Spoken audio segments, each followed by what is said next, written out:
Welcome everyone to our fifth session of Training in Tenderness by Dzigar Kongtrul. And tonight's discussion is going to center on some important aspects of Buddhist practice. One is the way in which we can pass tenderness on beyond the scope of how we ordinarily think of interacting with others, which is very much on, you could say, a physical level in which we have evidence for impacting others. So we could say there's an empirical relationship between cause and effect. We can actually see if we do something for others, there's actually some manifest result. It might be that we make others happy. It might be that we get a receipt for some charity. But either way, there's a sense of, very often in the sort of the ordinary perception, that for us to benefit others, there has to be some immediate, palpable perception of its impact. So that's one thing that we're going to challenge, among other things, but that's some of it. And then also relating with the world. Again, key here in all of this is we're adopting a whole new, or I don't know, for some of you, maybe you're already practicing this, but this perspective on the value of sewa, of tenderness. This justifies the heading on the subheading of the book, which is really the radical openness of the heart. You might say, oh, that's a great sales line. But it is radical because it is something that we don't ordinarily discuss. I think everybody actually has an intuitive appreciation of the truth in this. So in that way, you could say this might be something that your mother could have told you. But it's not something that's really discussed in terms of the science and the politics that rule the world. And that's why we can justifiably say this is a radical discussion. Anyway,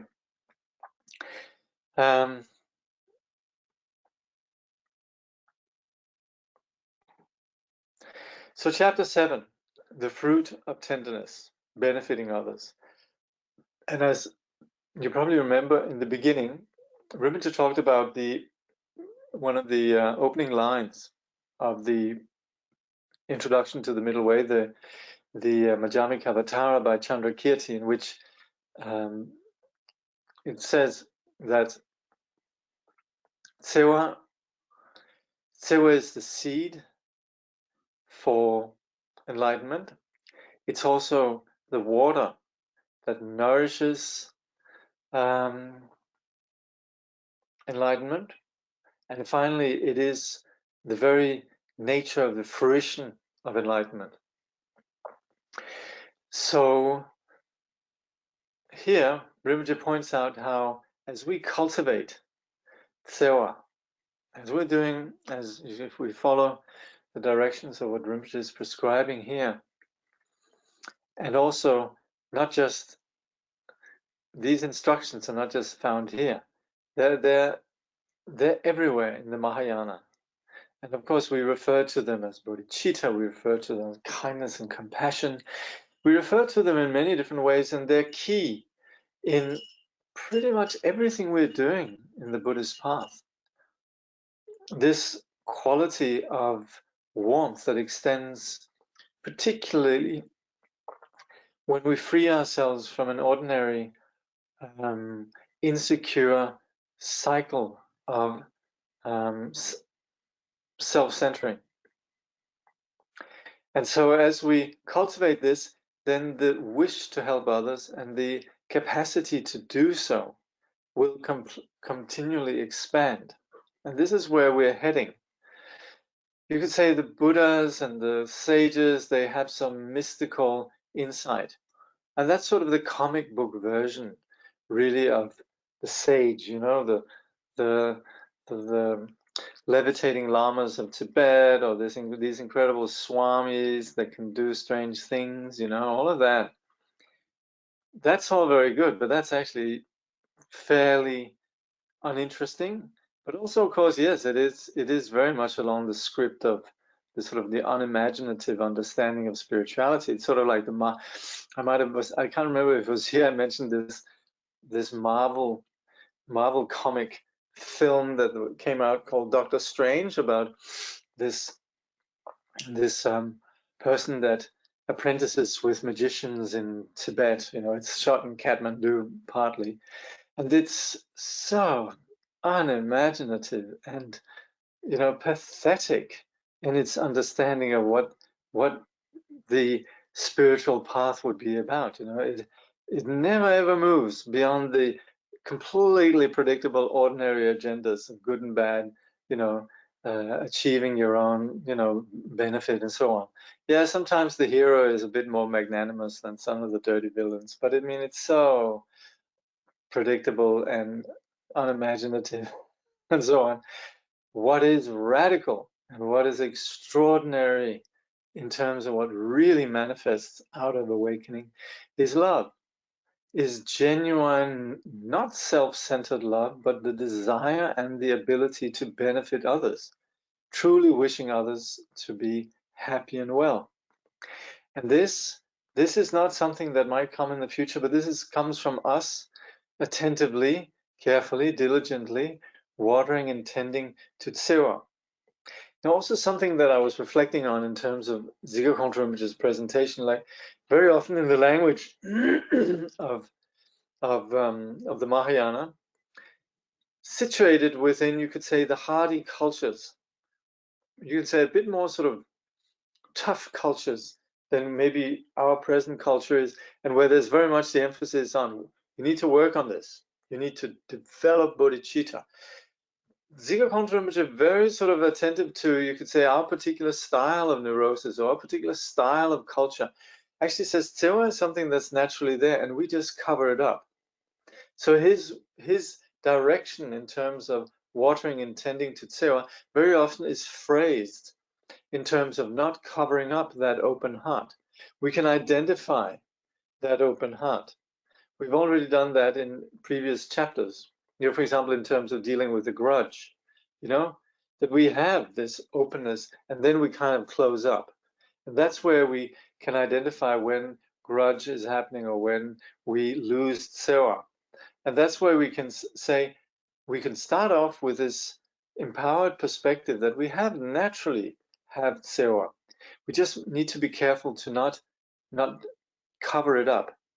So as we do this, as we cultivate this Tsewa, and you know, as we would also in the classical language would say, as we cultivate bodhicitta, as we train in kindness and compassion, then we increasingly have concern for others and we wish to benefit them, however it might be, materially, physically, emotionally, and mentally, in terms of just wishing them the causes of happiness.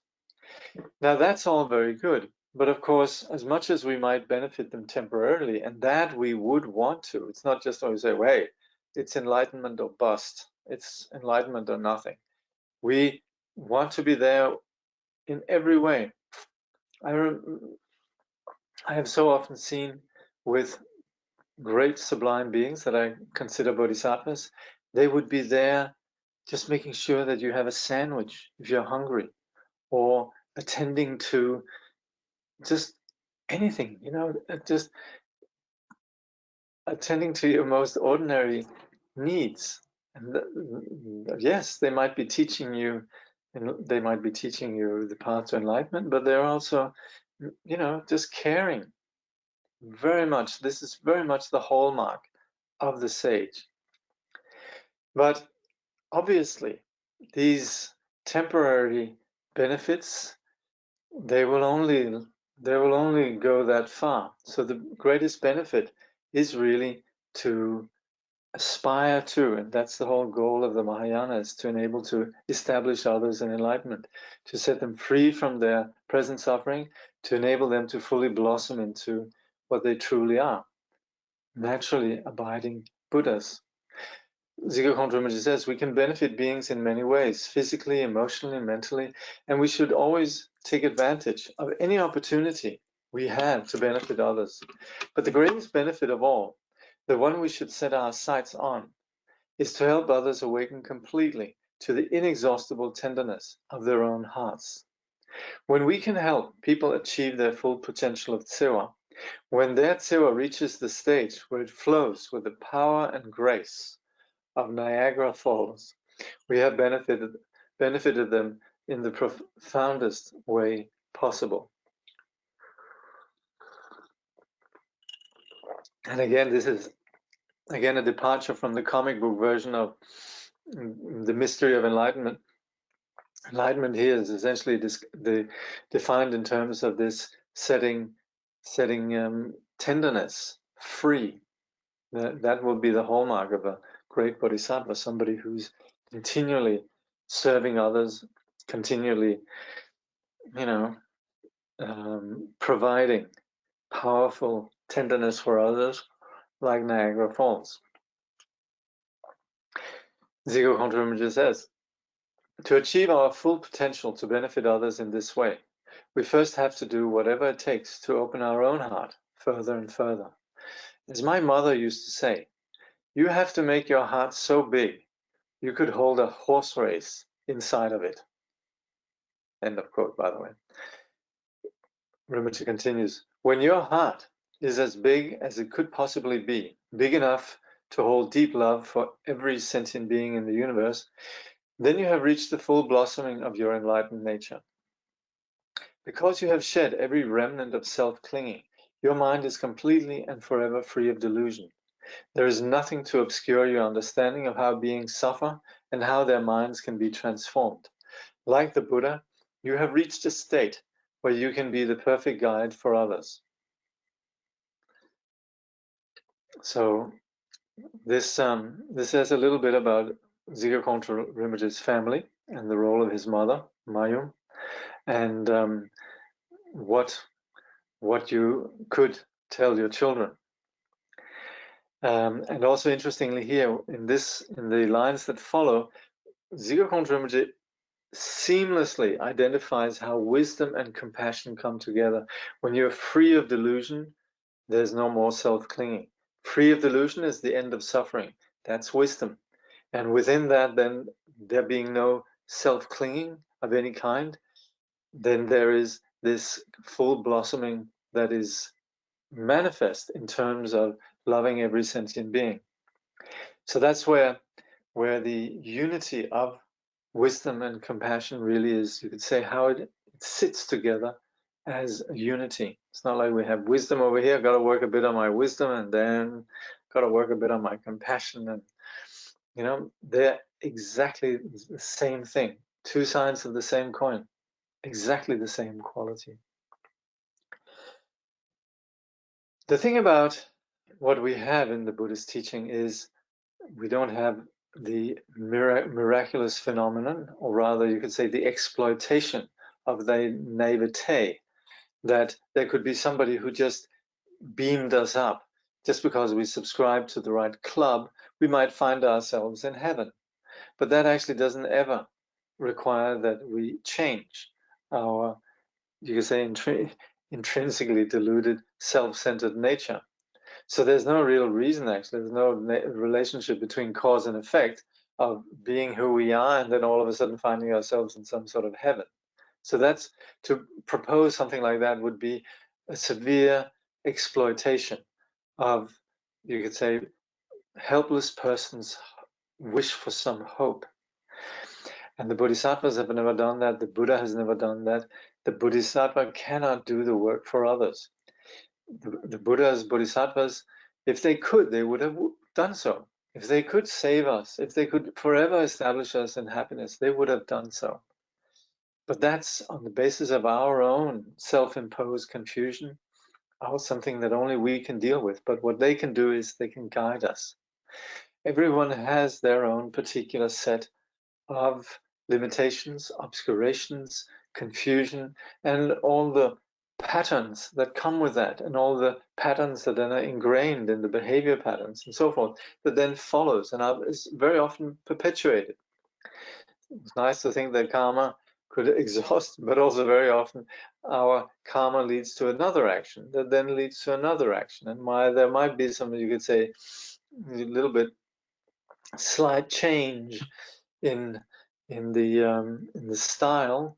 Essentially, yes, you could say karma exhausts, but it also is part of creating further karma. Anyway, when we identify that the Buddhas have limitations, then we also understand that presently also we can't just wave a magic wand and make sure that everybody is free of suffering. So there are presently things that we can do, there are presently things that we can't do. So presently the best we can do is actually to really check our motivation and to make sure that when we're benefiting others, we're not standing on the sideline, sort of, how to say, in the back, observing ourselves and thinking, I wonder if there's some benefit from me doing this. We might be helping others. Meanwhile, we're thinking, gosh, I'm such a nice person. So our helping others very often just is in a subtle way. We should help others, but there's also a subtle seed of self-fixation. I am being rather patient with, my neighbor, my children, my parent, and so forth. And there's still plenty of self-centering taking place. Doesn't mean we shouldn't do it, but we should be aware of that. And that's where we begin with what we call the bodhicitta of aspiration, the bodhicitta that actually is the tenderness that is actually permeates genuinely into the depth of our thoughts and our motivations, and through that then our actions. So this we first need to cultivate. So there's genuine action. The heart of Tsewa is oriented towards the wishes and needs of others. So that's where it's not just about us, being in a particular way, but it's really being attentive to what others actually require. The thing is also that what others might need can be very complex. We might wish others every happiness, but it's difficult. So, like Dzigar Kongtrul, he gives the example of some refugees coming across the Mediterranean, and we would want them all the help in the world, but there are so many conditions that are present within that whole enterprise. It's not easy. It's not easy. There's also the perspective from the others, and there's the perspectives of every individual's particular situation, wants, hopes, and so forth. So our helping others is not just a one-shot deal. It's complex. But one thing, and that's where we should never be, and that's Dzigar Kongtrul's point, we should never ever be, disheartened. We can always, and we should always fall back on ground zero, which is wishing others happiness regardless. So we might not be able to effectively achieve their happiness for them or create the conditions, but our resolve to wish them happiness remains completely solid.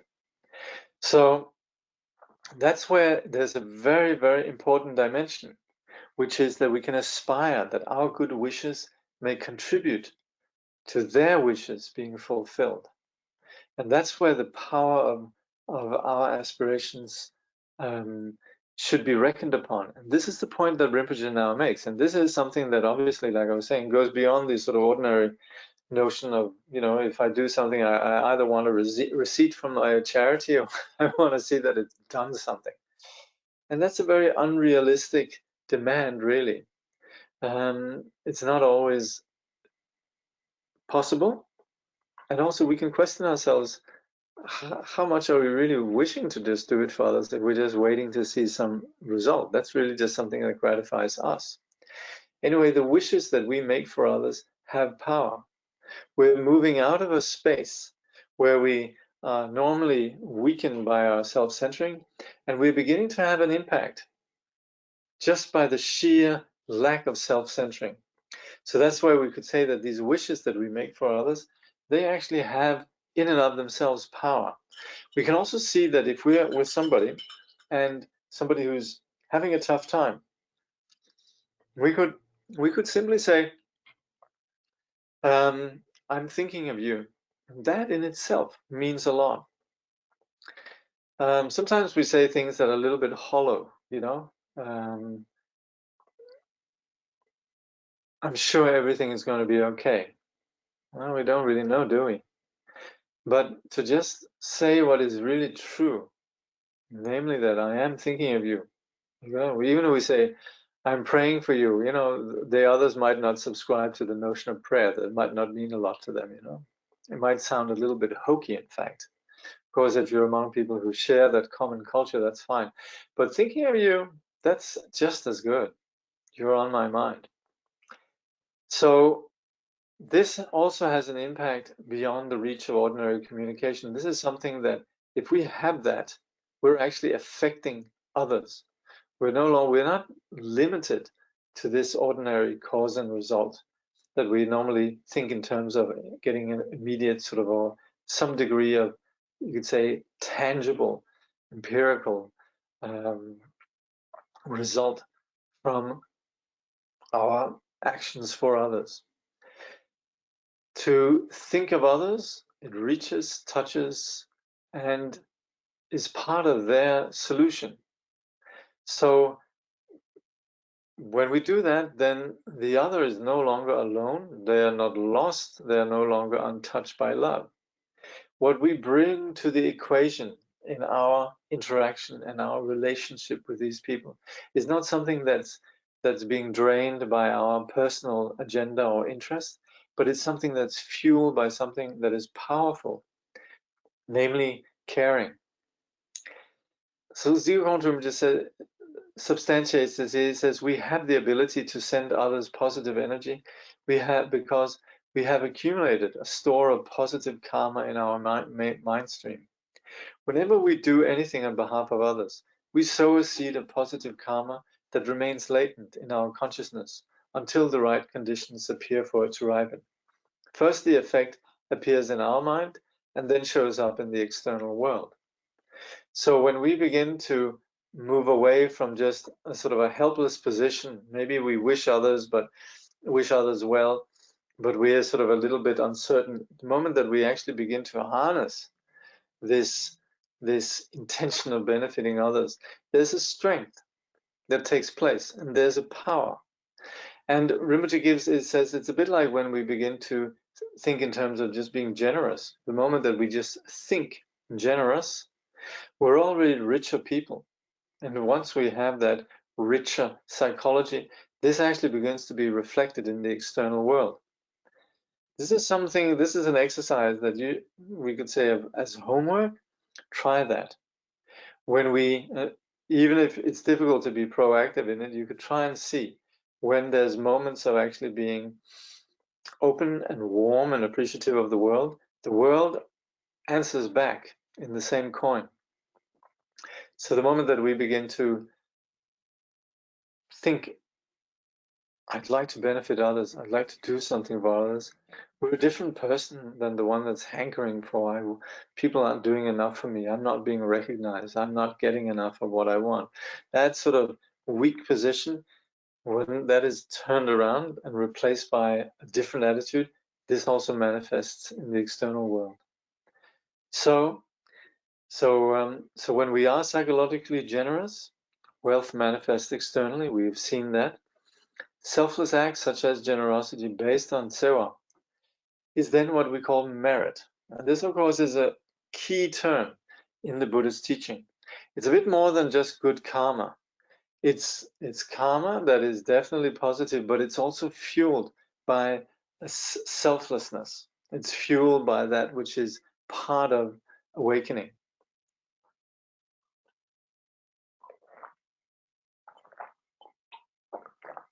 So the term merit is very much a quality of good karma that has the ability to benefit ourselves and others, but the power of it lies in that it is founded on an agenda or an aspiration, a motivation beyond the ordinary self. That's where it gains its power. actions of body, speech, and mind that are aligned with sewa are meritorious. So we do things out of kindness with body, speech, and mind, and it has a very different flavor than just doing some actions that they might be good, but they're also, you could say, based on self-centering. You know, we might give a big sum of money to something in the hope that somebody will recognize us, or we might do things that are nice actions, but they're still tainted by our personal agenda. The result of such selfless action, the power of such actions being merit, then if we again fall back on on our selfish agendas, when the result of such merit, we might, for example, have comfortable circumstances, but again, if we use these circumstances just with a selfish agenda, we would say it's a bit like if you have a drop of water on a finger, it quickly evaporates. So if you have, we would say, if you have a drop of water, a meritorious actions or a positive action that's fueled by, driven by a wish to benefit others, then we would say it doesn't exhaust like that. It's like putting a drop back in the ocean. But when we act on selfish agendas, this is based on a deluded condition. That's why it doesn't really have much power. It's based on this singular isolated self. And that we looked at last time. This is essentially a non-existent delusional phenomenon. The whole notion of self. So that is antithetical to tsewa. That's the opposite.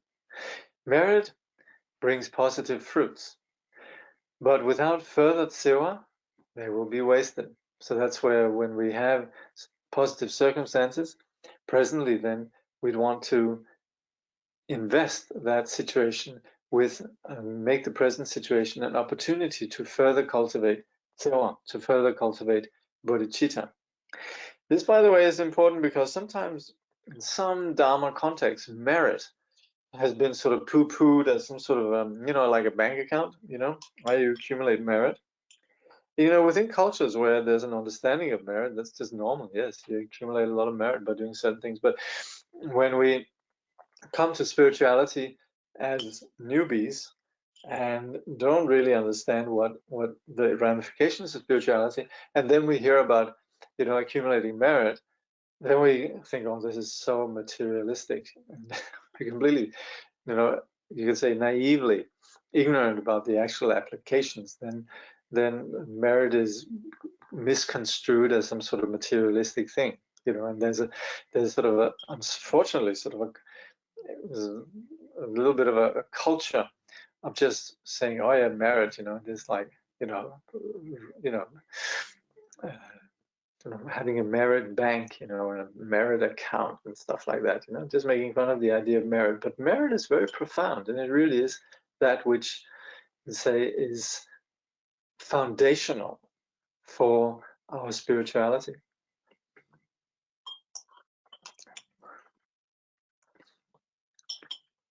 So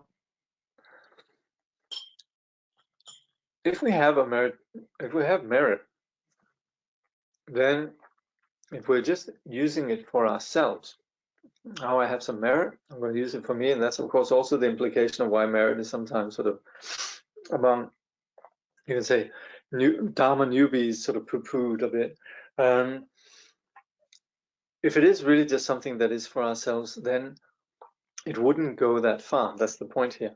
And that's why we have this thing where we say we dedicate any merit to the welfare of others. So when we, for example, at the end of the study here, we make an aspiration of bodhicitta, or if we finish a practice, we dedicate the merit to others.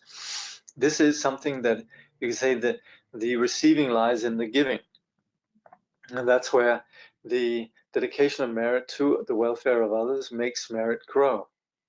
And that's where something, even just a small, you know, like my teacher, Dingchen Rinpoche, he said, and probably many other sages would say, you know, one recitation of the Mani mantra could very well become a huge source of bliss and liberation. So we could say that some little merit. We might just have, we might just have helped somebody, made somebody happy, and we might not even have thought a lot about it. We just say, before we begin to congratulate ourselves too much, we just say, may whatever good there is in this, may this become the cause of others' happiness. And that's where a little action actually begins to become something much bigger. So the Rinpoche gives this image of the acorn that can become a gigantic oak tree. So we don't necessarily talk about this in mystical terms. This is just that our actions, they have an impact. We have a positive thought, we dedicate the merit, we give it to others, and we can see this generates something greater. So it's not particularly mystical.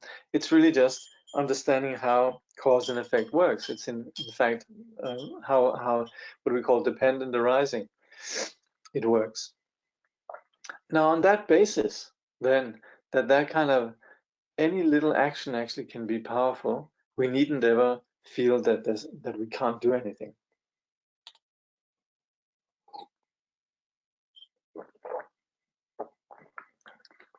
We might find ourselves in circumstances where we are powerless to a large extent, but just as there's this wish to help others and just making an aspiration, may they be free from that suffering. That itself has an impact. So we never need to feel helpless. And again, this is where we're talking about this practice of dedicating merit. The more we dedicate merit, the more our hearts open, the more merit we have. So this is something that's a win-win situation. Dzigar Kongtrul says, by sending your merit to others, you're not losing anything yourself. On the contrary, the more merit you offer to others, the more your heart opens. The more your heart opens, the more positive your actions become. The more positive your actions become, the more merit you accumulate and are able to offer. If we know how to work with merit, it becomes an infinitely self-replenishing fuel that will eventually take us and others all the way to enlightenment. So there's sometimes very sweet concern, like I'd like to dedicate the merit to my, my so-and-so relative or friend, but I'd like to keep a little bit for myself. If I dedicate all of it, maybe I'm left without anything. And again, I'm quoting, Saint Francis, the receiving lies in the giving. The more you are dedicating to others, the more your heart is open, the more powerful your actions are, and the more the greater your well-being is. So dedicating merit is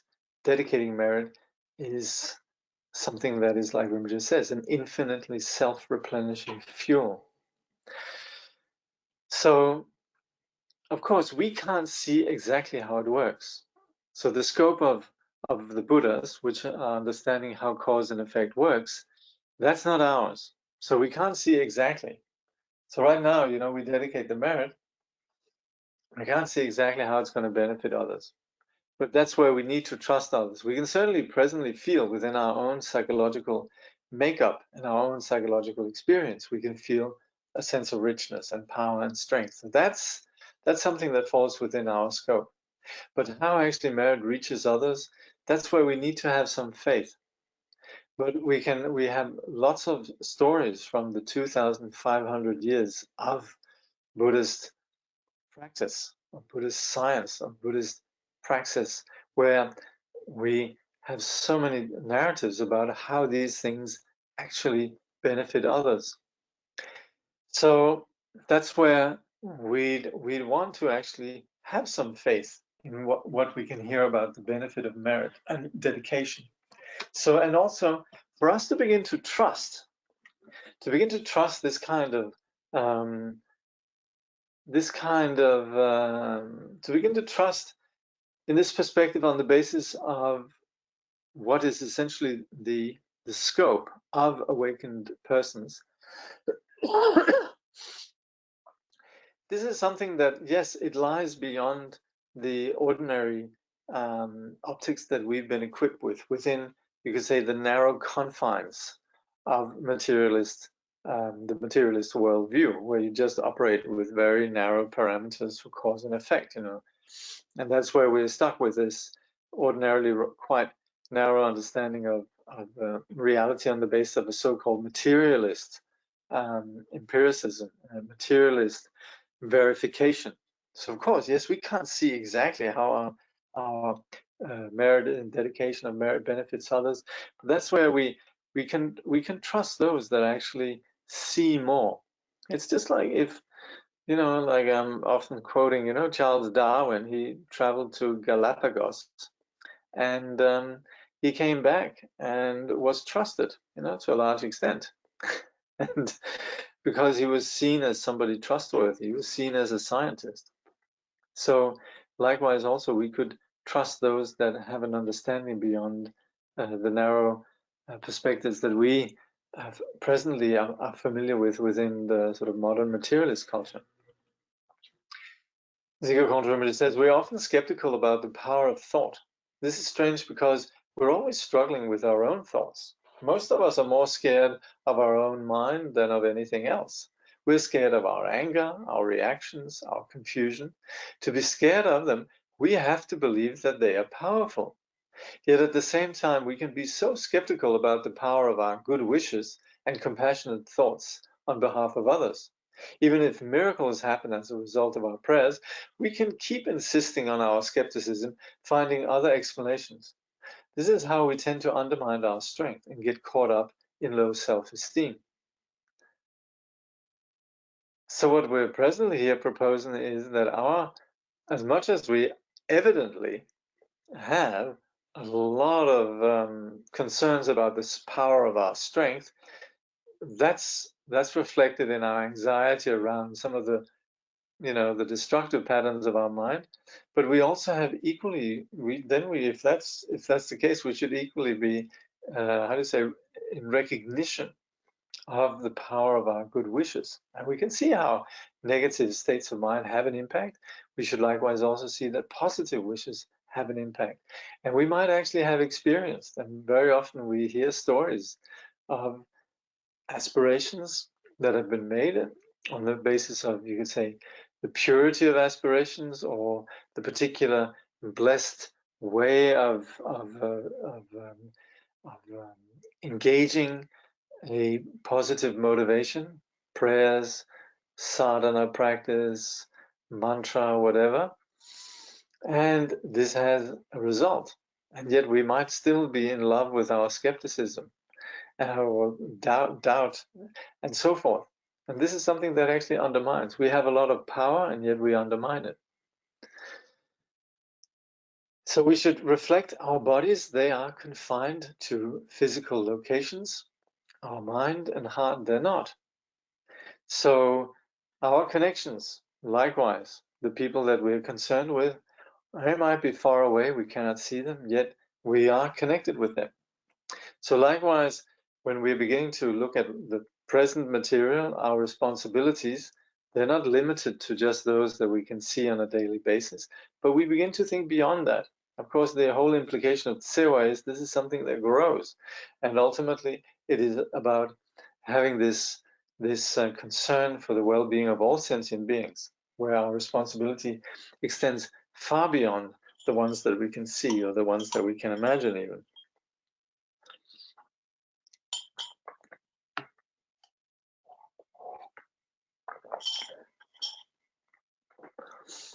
Okay. I'm eating seaweed here. I hope I don't have pieces of seaweed sitting in my teeth here.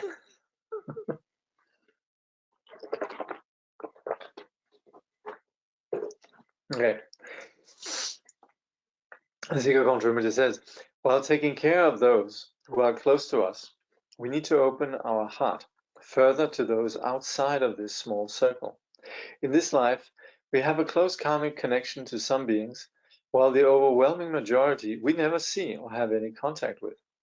But if we keep in mind that all beings are identical in wanting to be happy and free from suffering, we can diminish our habitual distinction between near and far. In this way, we can keep strengthening and expanding our feeling of being connected to everyone suffering in samsara until our longing to benefit others becomes so powerful that it overshadows all our self-centered or narrow-minded wishes. So again, coming back to the image of Niagara Falls, that this will become something very, very powerful and dominant within us. What dominates the sage is this caring for the suffering of the world. The sage is doing okay. The sage is all right. The sage is not stuck in samsara, is not stuck in delusion. And the outcome of this unstuckness, this lack of delusion, is the freedom. And you could say it's constituted by this freedom of the insecurity of self-centering. And so it's natural that the primary concern is then the well-being of others, although suffering in samsara. So with increasing orientation towards benefiting others, our merit will increase. Of course, our power and our continual engagement with body, speech, and mind is increasingly free from self-centering, is increasingly meritorious. So this whole strength can be directed towards benefiting others, individuals, wishing particular persons that we're connected with that they be happy, and entire groups, ultimately all sentient beings. Ultimately, our merit will be directed toward benefiting all sentient beings. We also direct our merit toward our own enlightenment. So we aspire, may all the bodhisattvas attain enlightenment. We aspire, may we attain enlightenment. We aspire to our own enlightenment because that is aspiring to the end of our own delusion and the unfolding of our ability to benefit others. Dzigar Kongtrul says, by directing your positive karma in these ways, you will automatically create connections and situations in which you will be able to benefit others in the future. If not in this life, then in future lives. You will lay the groundwork for being able to bring all beings, one by one, to the full realization of their enlightened nature. This is the magnificent fruit of Dzigar. So what we're doing here, if you ask, where is this going? Well, it's something that exists as a seed within ourselves, and that seed is aligned with our true nature. And as we cultivate this seed, this Dzigar, as something that we're continually being attentive to, then we can see it's something that is self-perpetuating in terms of our own well-being and in terms of being able to benefit others. And ultimately, this is something that leads to serving others in a very great way. So this is where Rinpoche was drawing then from Chandrakirti, where Dzigar is the fruit. It's what waters the seed. Sorry, the Dzigar is it's the seed. It's what waters the seed, and it's what manifests as the fruition, the harvest. Again, this is where the Dharma is good in the beginning, the middle, and the end. Let's see if there's any questions. Yeah. Reflection on your sandwich story. Teacher gives sandwich to the hungry student. I've heard something like that if the teacher treats you too nice or too polite to you, it might not be a good sign. If the teacher seems not that kind but crushes your ego, it would be a good sign, isn't it? If it's right, how do balance between these two perspectives, sandwich stories and this statement? Well, that's very true, very true. And I had been very worried sometimes when I went to see a teacher that was a wrathful teacher, and the teacher was very kind. I thought, gosh, I have no merit. but I think sometimes we can, if a teacher is kind, and like in the case of one of my teachers, sort of there, serving sandwiches, it's just a good example. It's like the teacher is saying, this is how you should be. So very often we'll come across, and mostly actually, you come across very kind teachers. Teachers mainly are kind. They will be tough sometimes. And of course, yes, you could be very fortunate to have a teacher that really crushes your ego. That's wonderful. Of course, it's important that there's a real trust that's taking place first. And the teacher would never, a genuine teacher would never ever be wrathful unless there's complete faith on the part of the students.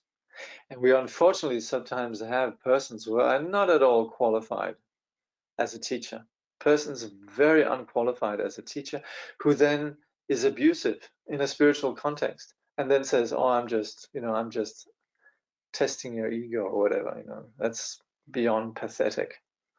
But in the case of genuine teachers, they mainly are actually very kind, and even they are rough.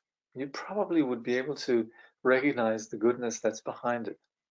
So they're completely, you could say, that's there's no conflict. Who's this? I don't know who that would be. Anyway, there's a question. If miracles occur through our compassionate wishes, don't the wishes become manifest through the power of the Buddhas? If so, what does the outcome have to do with our own self-esteem? Well, we wouldn't really see the Buddhas as somebody outside. So when we say that miracles occur on the basis of compassionate wishes, it's not somebody out there. If our wishes became manifest through the power of some external entities, well, hey, if you external entities got some power, bring it on, free all sentient beings. But no, they can't. So you could say there's a lot of power on the basis of, you could say, the bodhicitta and the compassion of Buddhas, but ultimately it's also so much to do with us opening up for that. The Buddha, it's a bit like the Buddha's compassion is everywhere, but as long as we're closed, it's not going to help. So it's on the basis of our compassionate wishes that actually the power of the Buddhas, and we can see them as inside, outside, without any differentiation between the two, if you like. It's on the basis of us actually tuning in, on the basis of us beginning to have tsewa, that these wishes come true. And on the basis of that, then our self-esteem, it's not just self-esteem, but it's more our freedom from low self-esteem that begins to fall away. So the outcome of this has a lot to do with our self-esteem. Any time that there's tsewa that takes place, our sort of low self-esteem naturally falls away. So it completely, you could say, seamlessly works together. And then I thought crushing the ego was a pointless exercise. Can this ego exist if tsewa is present? Why not just focus on cultivating bodhicitta? And we're a little bit confused the issues here. Of course, when we talk about crushing the ego, this is when a teacher very kindly, actually, through trusting in us, begins to expose the futility of our, you could say, unimaginative habitual patterns. And that might be a little bit painful for us, but we can also appreciate it. It's like when, somebody really trusts us. They trust that we can do better. Let's say you're working out or you're learning some exercise, and the teacher really sees that you can do this. The teacher pushes us, and it might be uncomfortable, but it's all done within a context of trust. So that's where when we talk about crushing ego, it's not at all a pointless exercise. It's very much based on a very strong sense of trust, encouragement taking place. So that's what we mean here. Can ego exist if tsewa is present? Of course, we have that. We'll actually look in the next chapter. We're going to look at that a little bit, how actually sometimes there's a lot of tsewa, but it's a kind of a tsewa that's a little bit tinged with self-centering. Anyway, we'll see more on that. Why not just focus on cultivating bodhicitta and tsewa? Yeah, that's right. That will take care of it all. Anyway, let's see the next chapter. That probably will answer these questions. Tsewa and relationships, the need for discernment. So that's where we're going to be looking at tsewa as it applies with others, and that's where we need to distinguish a little bit between the tsewa that is tainted and the untainted tsewa. So Kongtrul says, tenderness and warmth are what enable sentient beings to have positive relationships with each other. For example, when we express warmth to animals, they feel touched and at ease. Naturally, they begin to open up and express the same kind of warmth to us. Because they understand that we are on their side, then we want the best for them, They are able to form a bond of mutual trust and closeness with us. So Rinpoche, he gives the example of, and I actually, well, I'll put this up as a PDF, right? But I put in a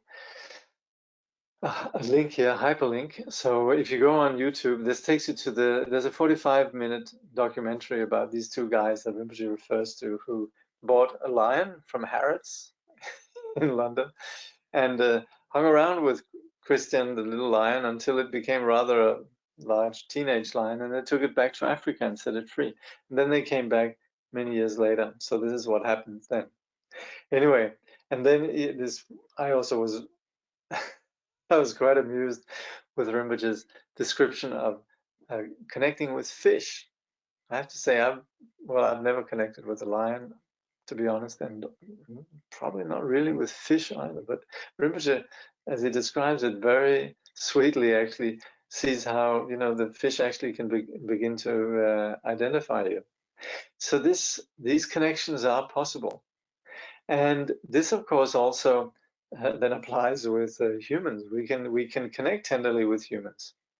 Now the thing is that what we very often have, and this is interesting because we can see how sometimes other humans, there's something that gets in the way, but maybe sometimes we can find our way where actually there's no agenda, there's just genuine openness, that has nobody has any vested interest, but there's just a natural connection that's warm, that happens. And sometimes it just happens, just somebody helps you, just in a stranger just helps you, random acts of kindness happen, right? This is perfectly possible, happens all the time.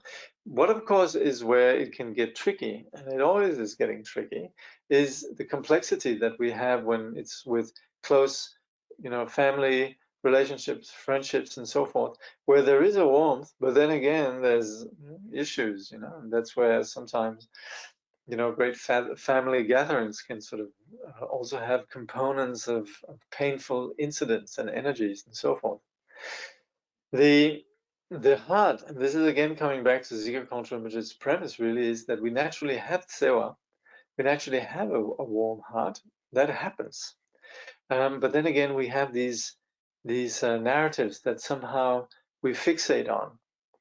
Actually, I remember doing an elective on philosophy and studying the philosophy of someone called Immanuel Levinas, who identified how, and this was in post-Second World War Europe, where a lot of, you had a lot of notions.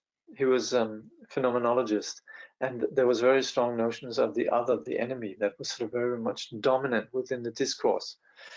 But the thing is, you might have the enemy as you constructed, there was those bloody English, or there's those bloody Germans, or those bloody French, or Danish, or Swedish, whatever they might be, and this exists within the narrative. But then you meet them, and then actually because, and he called this the revelation of the face. When you meet somebody, then actually you're just relating without all the overlay of concepts, and actually prejudices fall away. Actually, in Denmark we had a philosopher in the same vein, also a phenomenologist. His name was Løgstrup. Yeah. Okay, there's a Dane here. Yeah, try and look up, spell Løgstrup, but we call him Løgstrup. But he would also talk about, he gave the example actually of during Second World War, there's a woman whose husband is working for the resistance in Denmark, and some Germans come from the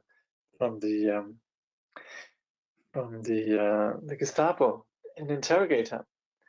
And the Gestapo officer is very warm, and the woman she struggles to sustain this thought I have to be so careful with this person, because the natural instinct is when somebody is warm and open, then to just sort of like share your truth. Yeah, well, so that's where you could say the natural condition is to have this warm heart. But yes, the narratives, the fixations, the head in large part is to blame, the stories that we fixate on.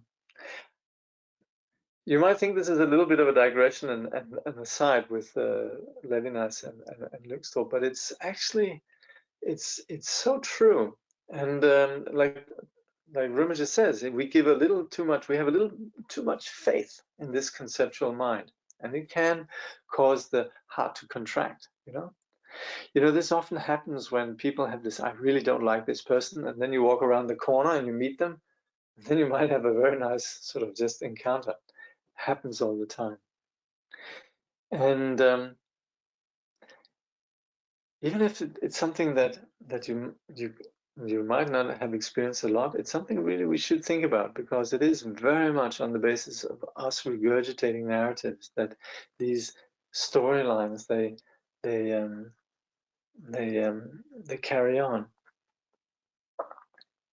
So that's why we need to ask ourselves, like Rinpoche says here, but why do we think this small-mindedness deserves such credit? We have a rationality that says, this is unfair. This person treated me in this way. This person is this, and this, and this, is wrong with that person. So this diminishes tsewa. So Rinpoche continues, have our tsewa impeding thoughts about others ever enhanced our relationships in any way? Or have they only contracted our heart, and in so doing shrunk our whole world?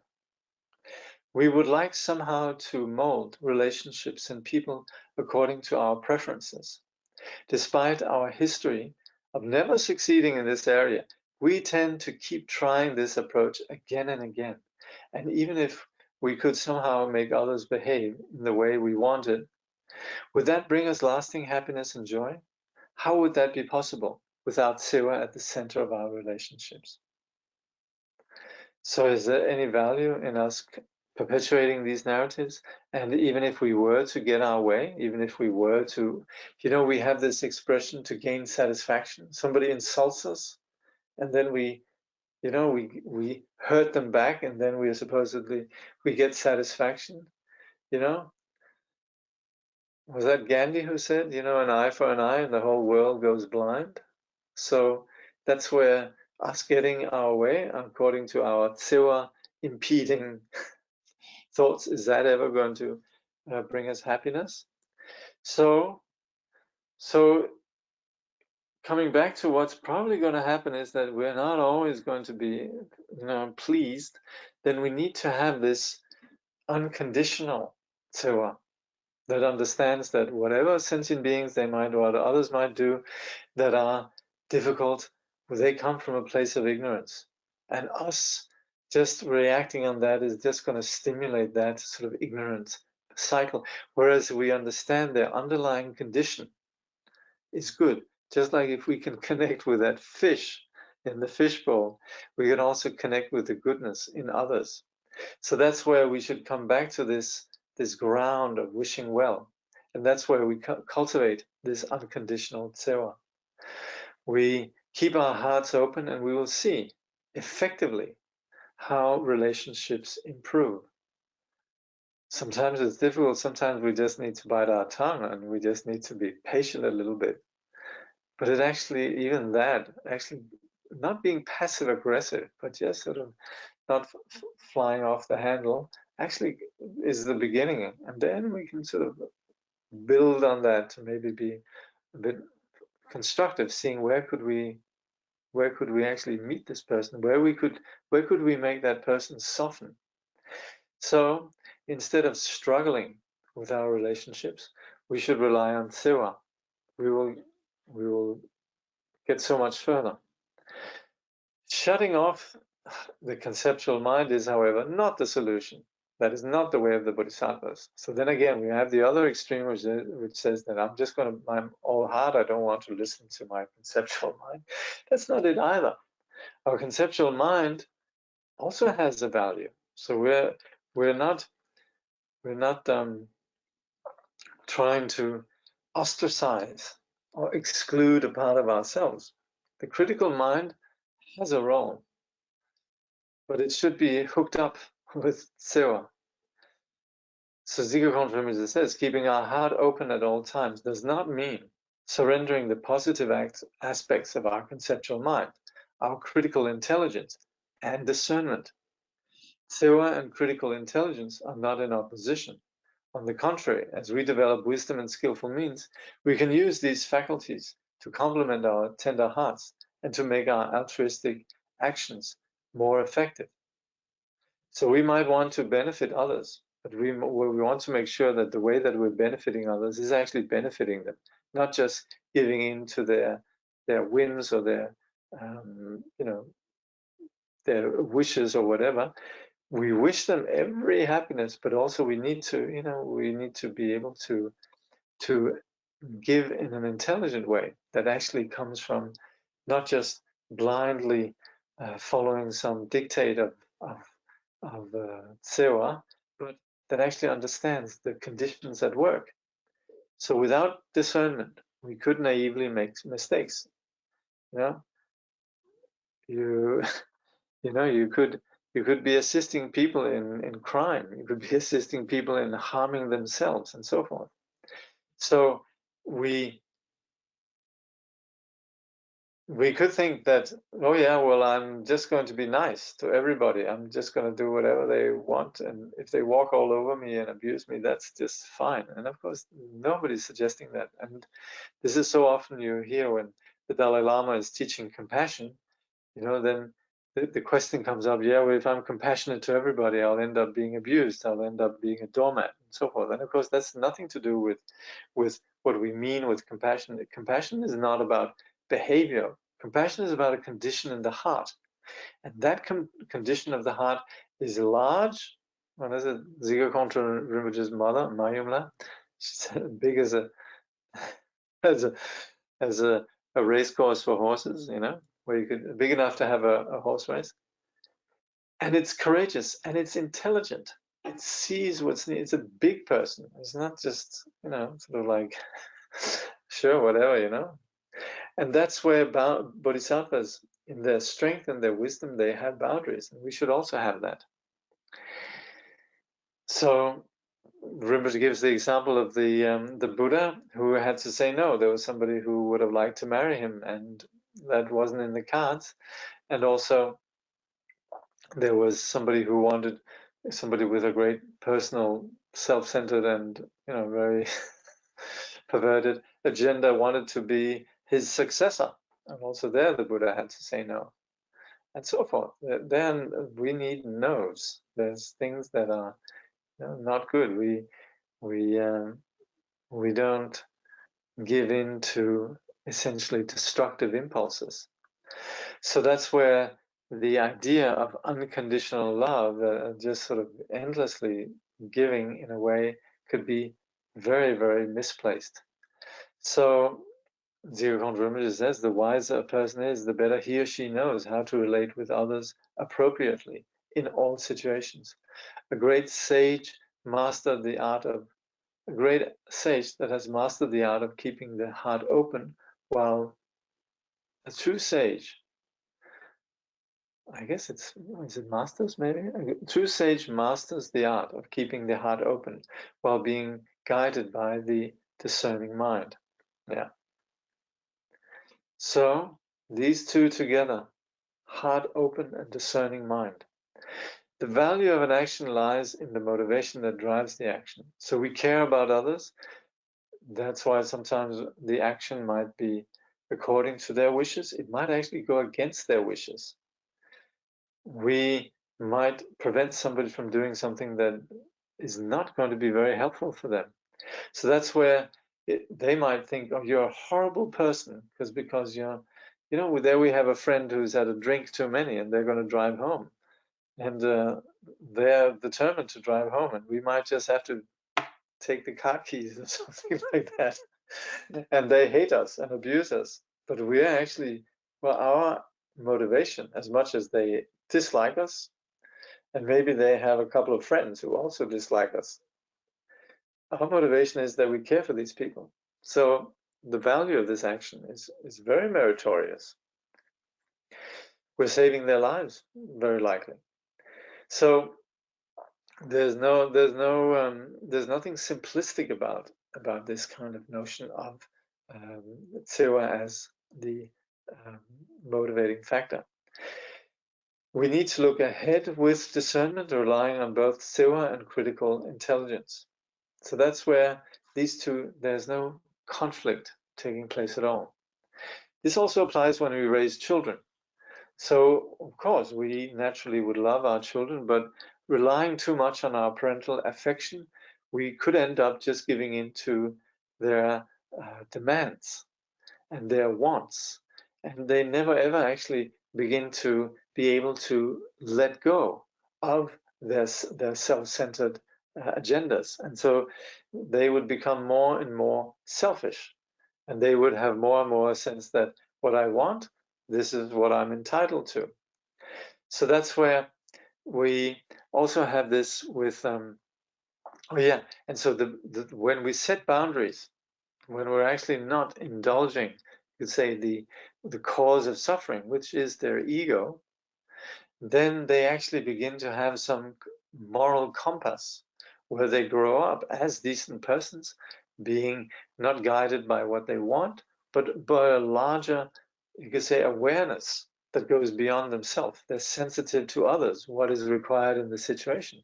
Of course, this doesn't mean parents should be, this is falling into the stereotypical kind of, debate you might have. Well, parents that are unloving and not nice to their kids, that's not helpful either. We're not saying that, but it's really just about really caring about the kids and sensitive to the tendencies that necessarily would bring suffering. Children themselves don't set boundaries. Parents and teachers have to do it for them. That's why the parents and teachers, they're elders. They have the insight, they have the Dzigar, they have the love. So then this also applies in our interaction with adults, where if we're just completely allowing, this permissiveness of just allowing them to walk all over us, it's not going to benefit anybody. So this will lead to people just acting selflessly when there's no boundaries. Kongtrul says overindulging people of any age makes it impossible to have a good relationship. This happens often between spouses or partners and between good friends. We think we are bending over backward for someone because of our deep care. We love and we love more, and we give more. And in the end, instead of appreciating us, they may very well end up resenting us. We thought we were doing them a great kindness, but instead we were hindering their ability to stand on their own 2 feet. So again, this is subtle. And we can't begin to have a discussion about what's the right thing to do. It's all about what's behind the Dzigar linked up with discernment. So there's no rule books about what's the right course of action to take. But what we're promoting here is this quality of genuine selfless caring that also is coupled with a critical intelligence. Dzigar says, when our head starts to spin with so many thoughts of self-doubt, that is a sign that our heart is closing down. We have given ourselves over to the neurotic, self-centered side of our conceptual mind. Our thinking, which appears to be focused on someone else, is actually oriented towards self-protection. How will this affect me? What will it say about me? How will it make me look? So self-doubt, as much as we might be sort of, you could say, humbled by our sense of inability, it's very much us essentially just getting caught up in thoughts, and is very much something that drives self-centering. So at the end of the day, it's not so much about what we do, but about us looking and seeing what is happening within the motivating force behind our actions. We look with discernment. How is the heart? Is it warm with Dzigar? If it lacked sewa, if we can see that there's a little bit of a cold spell in the heart, then there's something that's missing. There is a lack of glow and strength. So what can we do? That's essentially where we recognize that sewa needs to be something that we don't shut down. So we need to do whatever needs to be done in order to cultivate this. But as far as our interactions go, then we can be very clear. When we begin to be, you could say, have the introspection that's clear on what's happening in our heart. Is it actually our, and Rinpoche talked about this at the beginning, you know, is our actions, does it come from a place of, does it come from a place of really wishing others happiness, or it's really just something about serving ourselves? So we need to distinguish between sewa, and then we have the sticky enmeshments. So of course we have, that's naturally, like, that happens all the time, that, you know, we love somebody, but then again, it's also, we love them because they love us. And sometimes it becomes a little bit of a sort of a trade agreement, you know, I'll love you if you love me, you know, and, you know, I love you a lot, and you know that, and, you know, but I want some love back. And it becomes sort of a little bit of an economy that's going there. So that's where we talk about love and we proclaim great love, but very often it comes with strings attached. It's sticky. So sometimes then when we are enmeshed in that, then it's sometimes we're really just trying to control the situation. And the more we actually are operating from that premise, the more we're actually failing in sewa. So we lose our heart, we lose our sense of humor, we lose our joy, and we're really just struggling on the basis of this rather glowless and weak heart. So instead of love, we end up with fear. Dzigar Kongtrul says, instead of treating each other with respect, you may end up treating each other as means to fulfill our wishes. Instead of helping each other grow, you may hinder each other's progress. Both of you may feel more and more codependent and more uncertain about who you really are as individuals. So there's some situations that are called love, but sometimes they are rather caught up with this enmeshment. This is normal. So it's not as if we can say, well, if there's no pure love in this relationship, I'm out of here. But we should just be aware of the dynamic, and essentially it's about us bringing the solution to the table. You can't say, okay, you come up with the solution, I'm waiting here. You know, that's still that little glowless, weak heart. There's not a lot of sewa in there. So with regards to this situation, then we should be aware that universally that's normal. Even a mother's love has degrees of self-attachment. Yeah, you love your child, but also, you know, you're very happy when the child loves you back, and there's expressions of it. So it's a bit, of course, mothers are more patient than anybody, but still there's sometimes a little bit of, say, disappointment when there's just draining of the energy, you know, when there's continual lack of recognition. So there is naturally this self-attachment. There's no blame in that. The mother is someone who really cares about her child, and that's a wonderful thing, but it is still in reference to herself. She cares more about her own child than about others' children, because you very often have mothers who, on the basis of exposure to child rearing, has a natural capacity to love others and be joyful about other children, you know. But at the same time, there is still some, you know, if not a great deal of self-attachment. So we need to acknowledge this tendency. This is just the human condition. But we need to be clear that there is a distinction between sewa and self-centered love. So that's where, when we're talking about sewa, we are talking about this great love that potentially is without any self-reference. And when we talk about love in a more general, ordinary sense, it is essentially self-centered.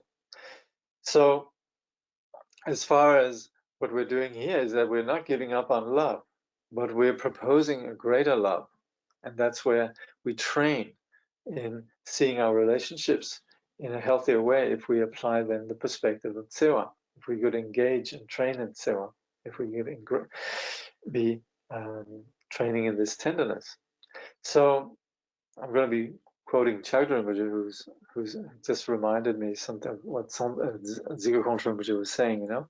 But anyway, we need to approach the other as somebody who we respect, not purely seen in terms of their role in our life.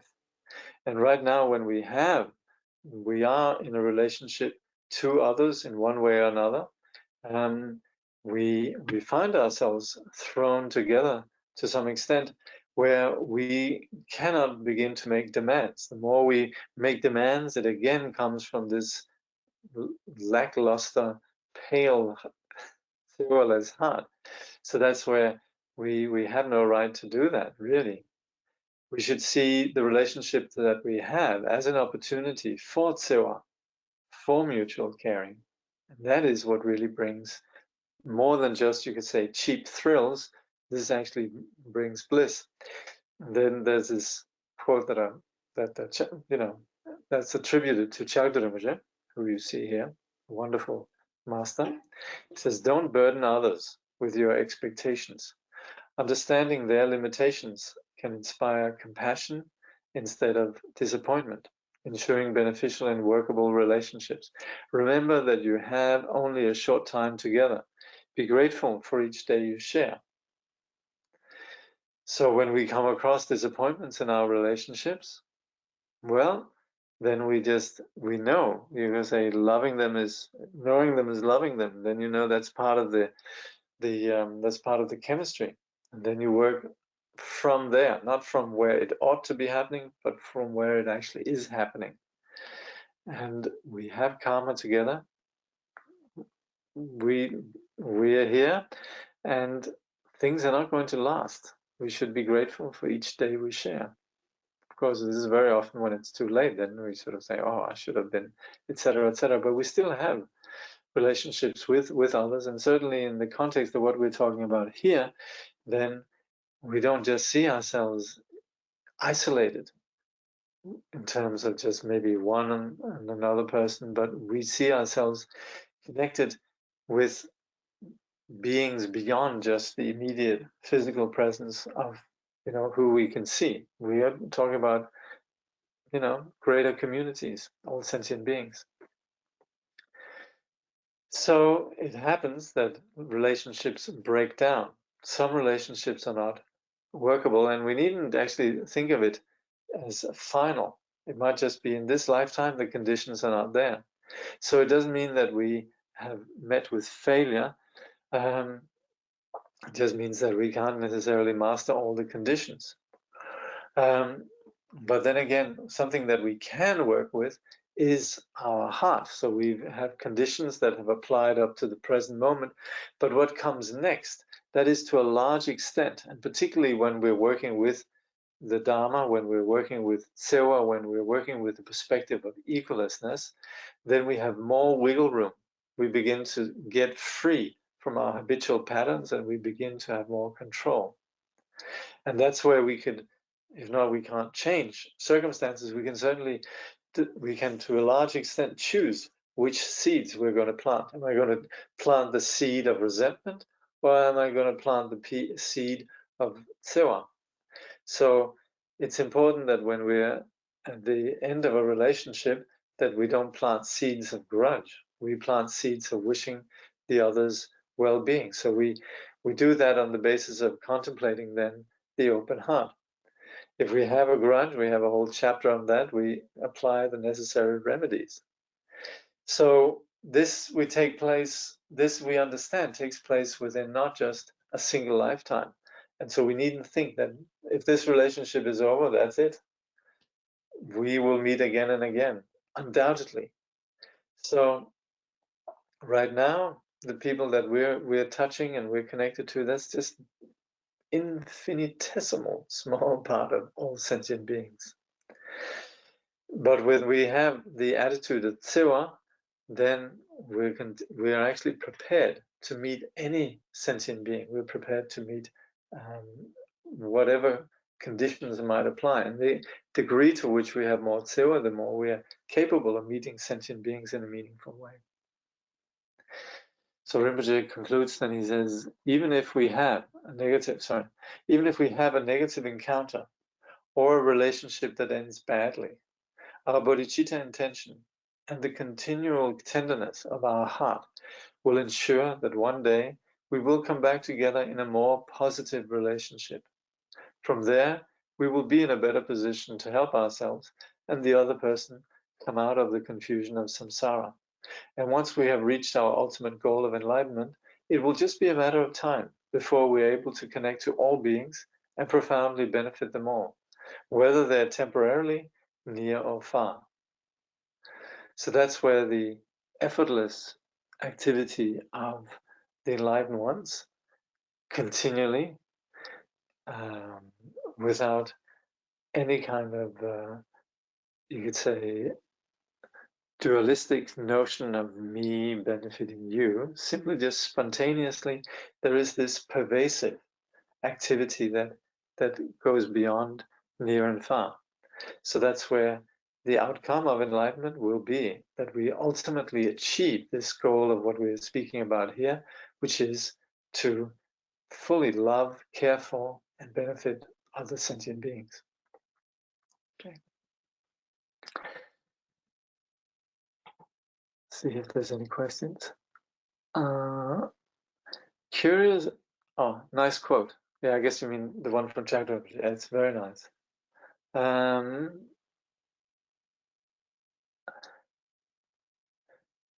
Curious about what is the compassionate way to be in a relationship with someone caught in the cycle of self-doubt and closed-heartedness.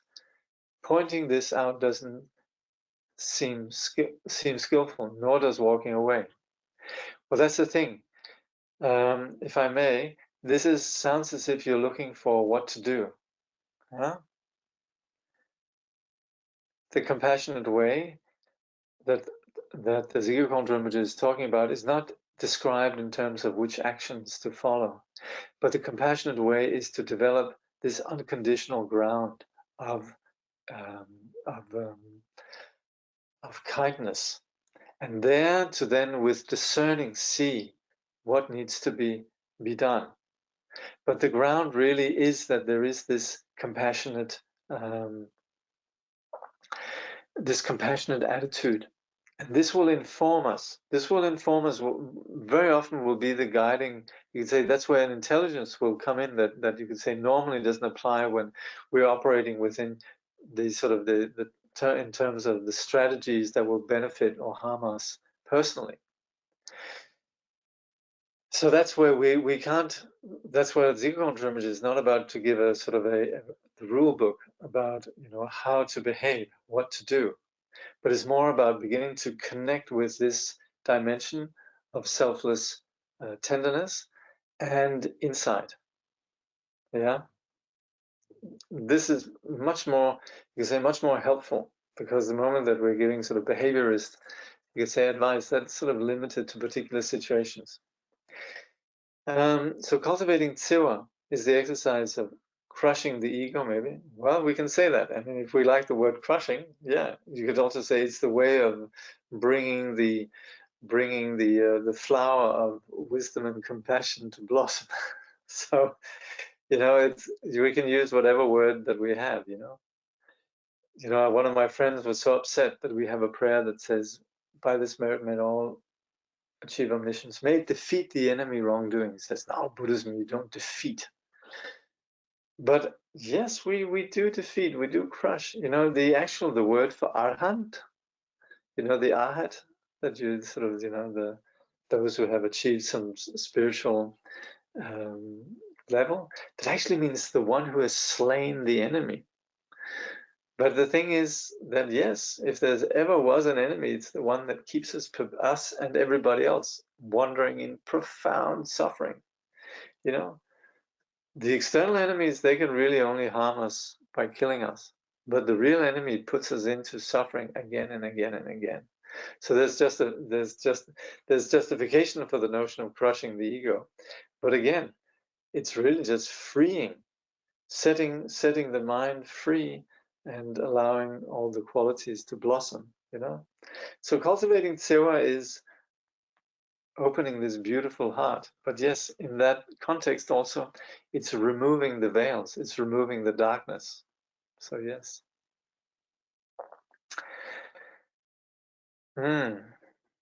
Yes. So, right. So for next time, please read the last 2 chapters. Meeting Death with an Open Heart, the World and the Future. May bodhicitta, precious and sublime, arise where it has not yet come to be, and where it has arisen, may it never fail, but grow and flourish ever more and more. Thank you.